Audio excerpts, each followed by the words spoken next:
What's good, everyone? It's Cherry's Berries, and today we're going to be going over Lies of P. Lies of P is Neowis's answer to the starving Bloodborne players who don't own a PS4 or are maybe just too broke to go shell out $100 for one. And Lies of P isn't all bad. It's kind of like asking for chips and then they bring you back great value, but you were really craving Lay's. It technically scratches the itch, but it's not what I really asked. All in all, the game is actually pretty decent, so let's go ahead and jump right into the gameplay. The actual gameplay in Lies of P is pretty fun. It's a Soulsborne knockoff, so if you've played any indie game within the last 10 years, you pretty much know what you're going to get into. You know, it's just watered down blood. You adventure around the area, you kill the enemies, you find the boss, you rinse and repeat, and eventually it's game over. Overall, the combat is more heavily focused on the guard/rally mechanics. If you don't guard, you're going to die. That is, until you realize that hugging enemies' cheeks is a viable strat. A lot of attacks on large enemies, they whiff. If you stand on their toes or nibble their butt cheeks, they'll fucking swing and they'll fucking miss. You can also dodge almost every attack. I know the game tells you within the first 10 minutes that dodging isn't real. Just disregard that. You can just dodge forward like normal. If you've played Bloodborne, you'll be fine. That brings us right into the rally mechanic.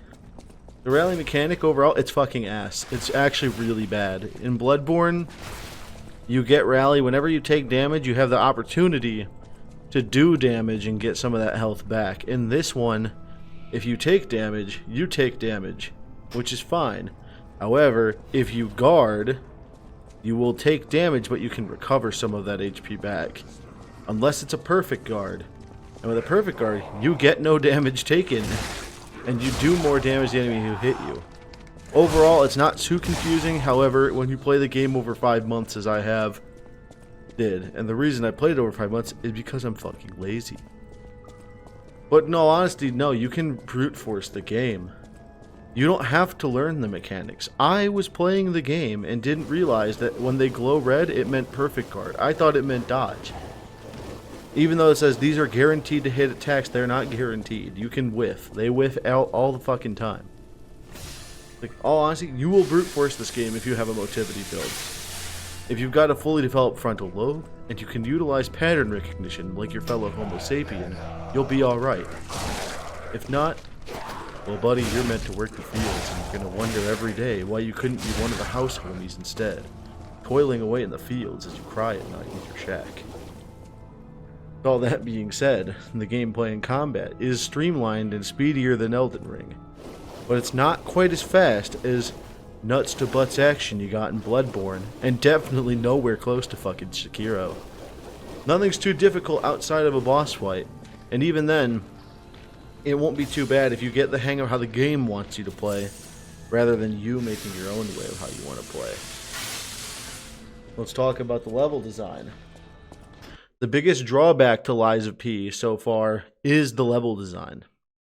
It's a pretty mixed bag of emotions that I feel with it, so I'm going to start with the good and I'll slowly work my way into the bad. I say slowly, the bad ramps up pretty fast. Their level designs are visually amazing. Keyword there is visual. Mechanically, as an actual level, they're not that great. They don't feel good. What they tried to do is they tried to emulate From Software. Your big bro, he came in from Ghibli Studios and he said, "This game sucks dick. We don't want Dark Souls 2 where everything feels like shit." So he gave Bloodborne the option of these things called shortcuts.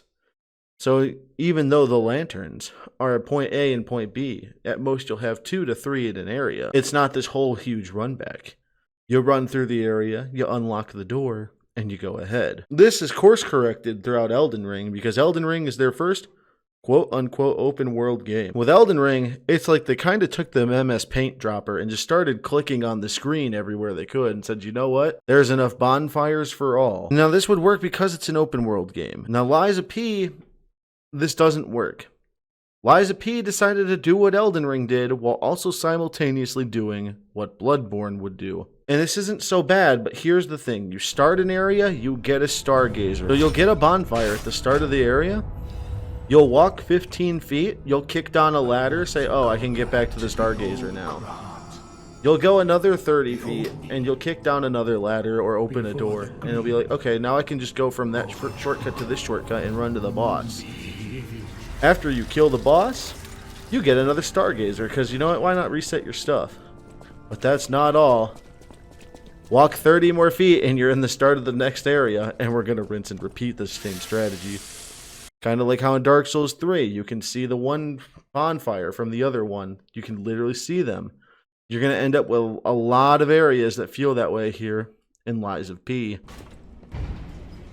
It's also a big issue because after about the halfway point, after Chapter 5, you kind of get a feel as to how they're going to lay a level out.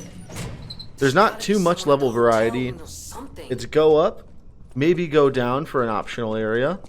You'll go up, kick down a bridge, that's cool. You'll continue on for about 40 feet, you'll open a door after you loop around. There you go, you've completed the loop, completed the area, now you can get to the big bad. But because now that we've done this so many times, you kind of get a feel as to where things are going to be. So you don't even have to fight with combat. You can just simply run around everything, which is actually what I did starting after the swamp. I just kind of ran around everything and was like, I don't need to fight, I can just speed run. And the other issue with level design is enemy placement. The game pulls a Dark Souls 2 on you.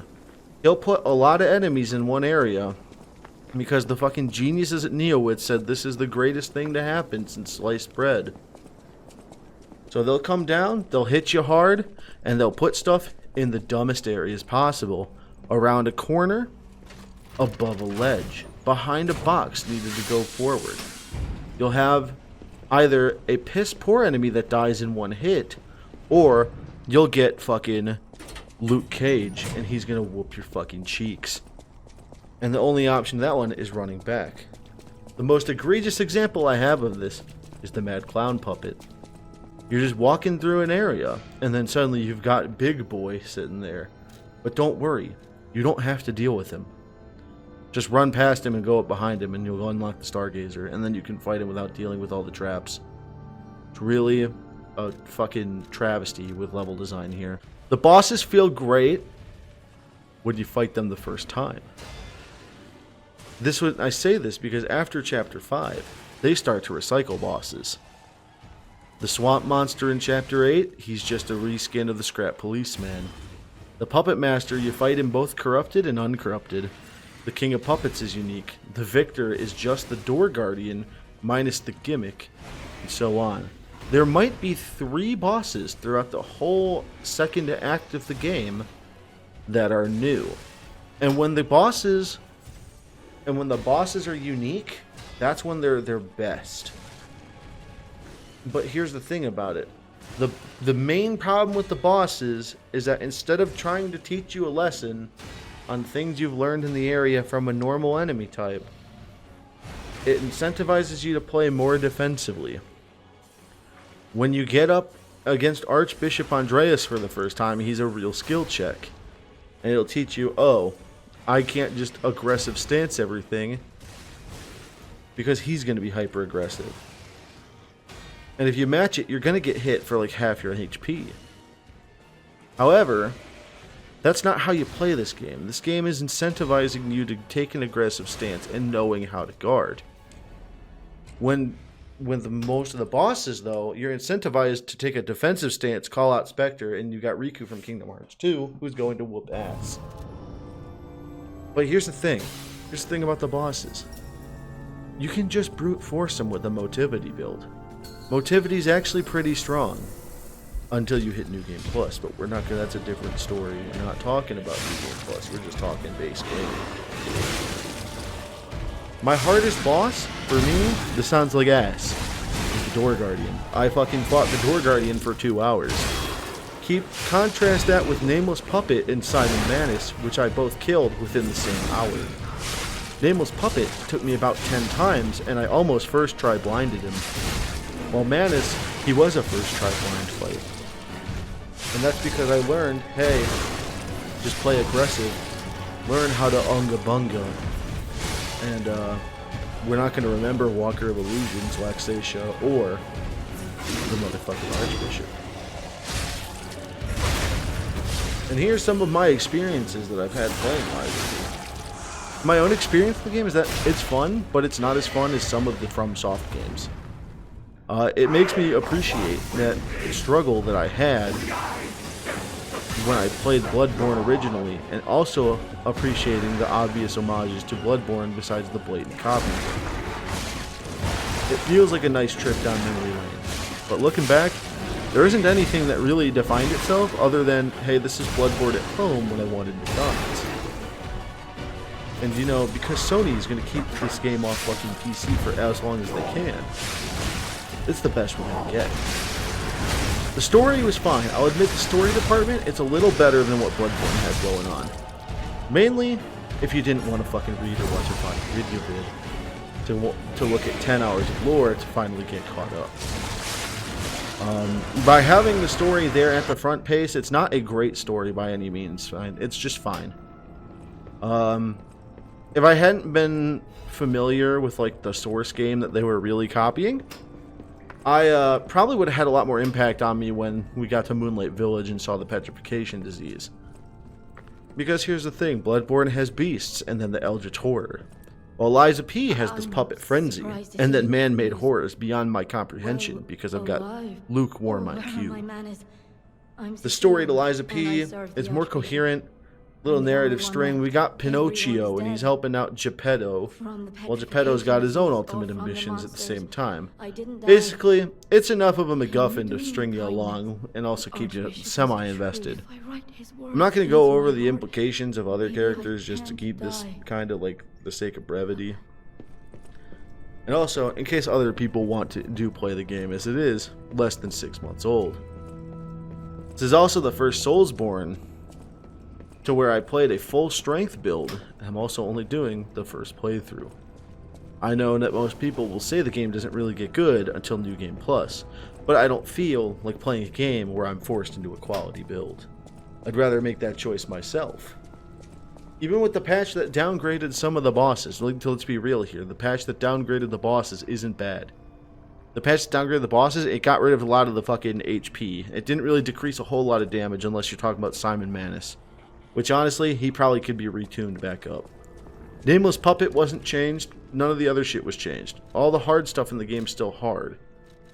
Archbishop Andreas got changed, Simon Manus got changed. Not bad. Didn't fuck everything too up. In conclusion, Liza P starts off strong, and then it quickly falters under the weight of what they wanted to achieve. I could see the vision, it's just that after Chapter 5, they started getting lazy and reusing assets. The story's alright, the gameplay's pretty good. However, when we realized this type of game, we already have it. If you've already had, like... Here's the thing about this game. We already have it before, and it's just a shittier imitation of what we had. If this was its own unique thing, I'd say this game is a masterpiece. However, it's not its own unique thing. It's a combination of things that we've already had, while also simultaneously making some of the improvements worse than their AAA counterparts.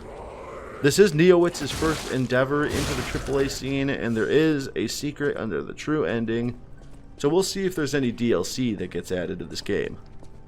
If any DLC does get added, we might review it, but I'm not too sure at this point. In conclusion, I'd like to say that if you already own a PS5 and you didn't play Bloodborne, go spend $20 at your local GameStop or a game store wherever you get physical media. If you've already played Bloodborne, give it a try. It's a good it's a good like shake-up of things while also giving you a fun nostalgia trip. If you're playing on PC and you've only played PC games since the PS3 and Xbox 360, go ahead and pick it up. It's worth it. It's not as great when you do get around to playing Bloodborne, but it's an experience that I think most people should have if they like Soulsborne games. Leads us to our final score of 7 lies out of 10. Might decide to lie again. What's Anne Frank's diary doing here? And as always, more content to come.